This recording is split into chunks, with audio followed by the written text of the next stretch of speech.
Hi, my name is Eric Hill, and I am the author of Deliverance from Demons and Diseases. The book is 256 pages, and it is available at Amazon.com as an ebook or in print, or you can get it from my website, powerevangelism.org. Okay, this time we're going to do a teaching on lady delivered from a demon of ugliness. And I know that sounds bizarre. A demon of ugliness? Yeah. Satan will exploit you any way he can. In this particular incident, we were at a church downtown Atlanta. It was called the Warehouse. It's no longer there now. But we were there, and there was this lady who was dancing and just worshiping the Lord. And one of my team members said, Eric, something's wrong with that lady. The Spirit of God had told her that. And so once the lady finished singing, we were able to speak with her. And in our talking with her, we found out that she was totally bound up. And we began to pray for her. And the spirits began to manifest. And when I say spirits began to manifest, I mean that Satan had somehow gained access to her. And she was a Christian. So many Christians are so afraid that the big bad devil is going to get them, that they hide behind a false doctrine. And that doctrine is that Christians cannot have demons. We'll deal with that some other time. But in this instance, this lady was manifesting demons that had entered into her. And it took actually quite a while. Maybe we were praying with her for about an hour and a half or so. And finally, they were set free. I remember one thing the lady said to me was, why did it take so long? She wasn't talking about why did it take us so long to cast the demons out, because relatively speaking, that was not a long time at all. She had been bound all her life.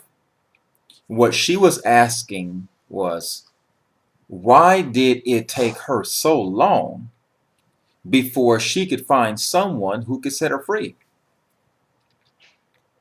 Well, the reason is most of the church does not believe most of the Bible. They only pick out portions that they believe.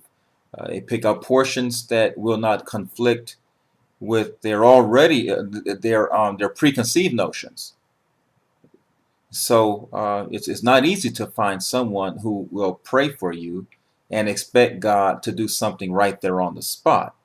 And it's even more rare to find someone who will cast a demon out of someone. Now, this, deal about a demon of ugliness. That sounds so crazy to me. A demon of ugliness? You say, was the lady ugly? I don't think anybody, any reasonable person would have looked at her and thought she was ugly at all. Matter of fact, she looked good. She was above average, if you just want to go by how she looked on outwardly. I dealt with another lady another time, and she was good looking also. She also had this same spirit of ugliness, this demon that was speaking very clearly in her mind, in their minds actually. Now, how would you like it if you heard this voice constantly inside of you telling you that you are ugly? It would be very hard to ignore a voice like that, and sooner or later you would weaken and you would conform your actions, you would conform your beliefs to coincide with these voices, that are tormenting. You can't listen to this year after year after year, day after day, inside your mind. I mean, you're isolated.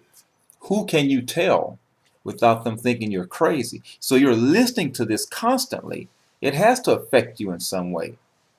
What opportunities did you not try to achieve? What doors did you not walk through because you believed the voices that were speaking to you? Well, there are very many ways that Satan can enter. One of the most common ways is for someone to speak a curse over you. They say something negative, or you perceive it as negative, and you take hold of those words, and those words enter in deep into your psyche, your mind, and they begin to control you.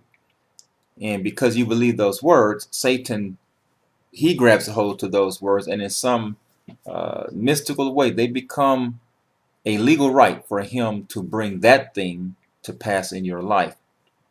So maybe as a child, this lady was told that she was ugly. You know, maybe she was rejected. Maybe she was rejected one time very acutely, in an intense way. Or maybe it happened incrementally over time. And finally, one day, her soul was broken, and Satan rushed in and set up camp there.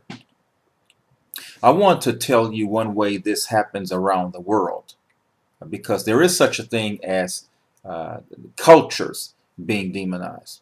The entire world actually is in the power of the enemy. So in a certain sense, the entire world is demonized. The entire world is full of demons and under the power of Satan.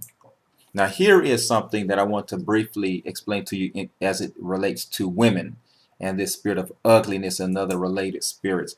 In Genesis 3rd chapter and the 16th verse, remember when Adam and Eve were in the garden and the woman coaxed her husband into eating the fruit, and they fell from grace, and the power that they had was transferred over to Satan. Now, here is God cursing them on account of what had happened. In this place, he's speaking specifically to the woman. He said, to the woman, he said, in 16th verse, 3rd chapter, 16th verse, I will greatly multiply your sorrow and your conception.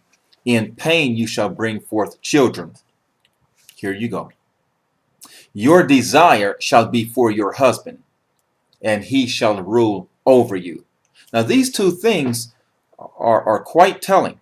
Your desire shall be for your husband. Look, that's not a good thing. In this context, this was a twisting. God was saying, hey, here's a curse that is in the world, and it is specifically upon you as a consequence of you leading your husband into sin. Look what is going to happen to you. Your desire shall not be for your husband. Or in other words, you're going to be out of balance. You're going to get your validation, your sense of belonging and worth from a man. That is wrong. You're in a very vulnerable position when you are getting your well-being from a human being. I'm speaking in an ultimate sense. The next thing God said was, and he shall rule over you. Speaking of her husband, first they were ruling together. Now he's going to rule over her. So look at the combination here. Talk about a person being addicted to trouble, codependency. He shall rule over you. So now he has this twisted version of what rulership means. He's ruling over his wife. Okay? And she is finding some strange fascination with that. So in this twisted world, everything is off its axis.